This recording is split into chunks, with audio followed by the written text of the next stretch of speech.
5 مانگی تر ماوەی یاسایی ئەم خولەی پەرلەمانی کوردستان کۆتایی دێت. هێشتا ئاسۆیەک بۆ ئەنجامدانی هەڵبژاردن لە هەرێمدا بەدی ناکرێت. هەرچی شەقامی کوردستانە لەبەر ناوبانگی هەرێم و پرۆسەی دیموکراسی ئەنجامدانی هەڵبژاردن بە پێویست دەزانن. ئەنجامدانی هەڵبژاردن بۆ پەرلەمانی کوردستان پێویست دەکات ناوماڵی کورد یەک بخرێت و لایەنە سیاسیەکان تەبابن ئەو هەڵبژاردنە سەرکەوتووتر ئەبێت لە هەرێمی کوردستاندا.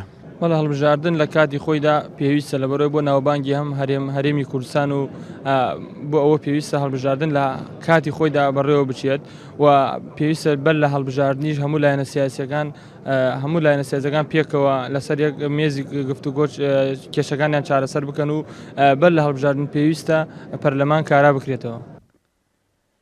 ناکۆکی نێوان بەشێک لە لایەنە سیاسیەکان هێشتا نەبڕاوەتەوە و پەرلەمانیش وەک خۆی پەک کەوتووە لە نێو ئەم هاوکێشەیەدا.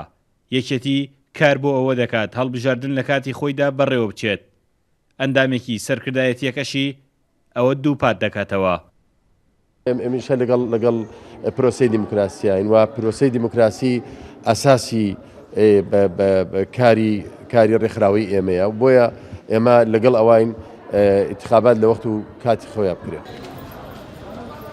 شەقامی کوردستان وای دەبینێت کە ئاسایبوونەوەی ڕەوشی سیاسی و توانەوەی بەستەڵێکی نێوان لایەنەکان یەکەم هەنگاوی ئەو ڕێگەیەیە کە دەچێتەوە سەر بەڕێوەچوونی هەڵبژاردن لە کاتی خۆیدا. بەڵام هێشتا کەس ئەو هەنگاوەی هەڵنەگرتووە. سامان کەریم، کورد سات نیوز، کفری.